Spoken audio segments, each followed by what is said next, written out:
So I'm out in my workshop. I'm preparing my river table. It's going to be a green river table. I'm actually going to do it in two separate pieces instead of having one river. I'm going to actually have two rivers.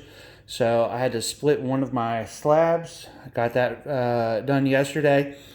And now we got this slab ready. I just put stone coat countertops quick coat on it. I actually had a little bit of an experience with that last night doing the other slab. With my first time using it last night, I had a little bit of a exothermic reaction, which means that the epoxy started to heat up pretty hot. It wasn't unusual. I'm sort of used to that doing soap and working with lye water. I'm used to the exothermic reactions and stuff. As you can see, this little piece here was in the bottom of the 1 quart container that I used last night. I was able to peel that out and use the same bucket because it was fairly clean, no debris in it. But this slab is actually going to be turned over, and the larger side is going to be similar to an island in the river table. I'm hoping to have my mold made tomorrow and get started on it. I have some more epoxy coming next week, so I'll be able to get cracking on it next week. But I am a little concerned about this this slab here because I do have the quick coat on it.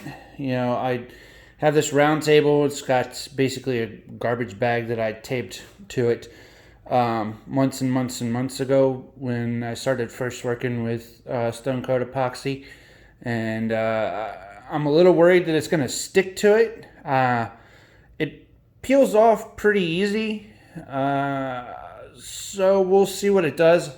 I thought about putting it up on some 2x4 blocks at first, and then I second guessed that because thinking about it, the quick coat is really meant to dry pretty quick and adhere to the wood. So I felt like if I put it up on 2x4s that it would stick to the 2x4s, and then I'd have a real issue. And with that piece being the bottom piece of this slab here is actually going to be the top of the table. If something got messed up and I wound up having to damage the top of the table, I think I'd be pretty upset with myself. With this being my first experience, I want to try to do it as best as I can. I know that I'm not going to be perfect. So I'm just trying to crush the can't.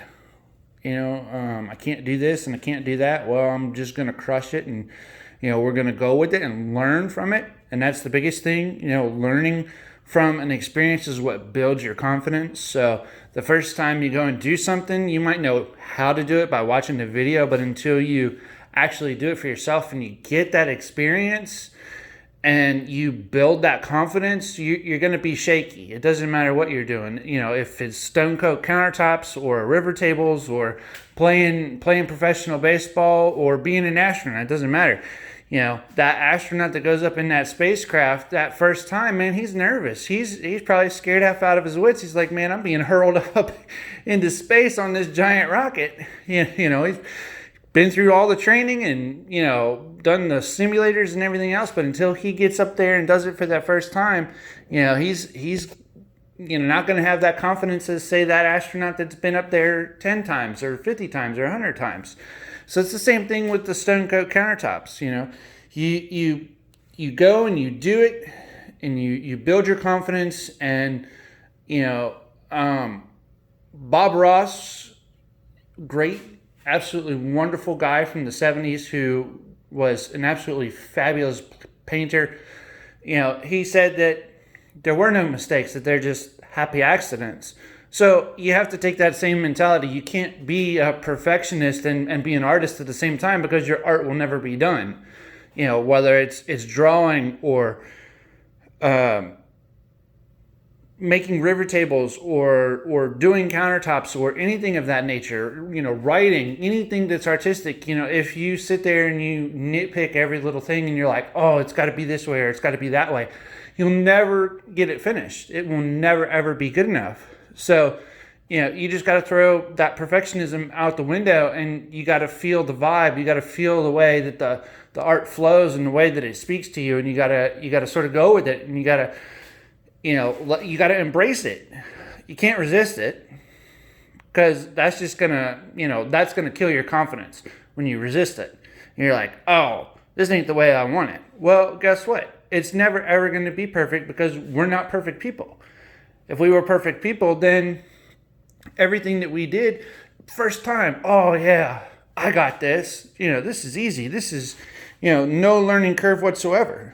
So for me, my first experience with this, especially the as you can see over here, these two slabs, this slab was actually cut in half and is two separate pieces. So that was the one that I did last night. I learned from the experience. So today when I got ready to do this one, I'm like, all right, I got to get it out of the bucket. So, I just tilted that bucket up and, just ran it right down the side and started, with my paintbrush, getting it in the little nooks and crannies and stuff.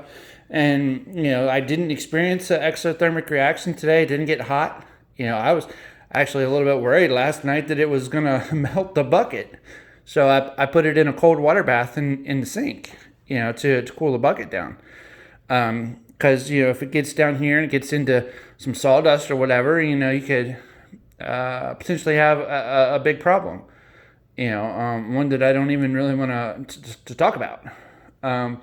So we're going to go and, get this slab ready this coming week. We're going to get the mold ready. We're going to get the epoxy poured. It's going to be a great table.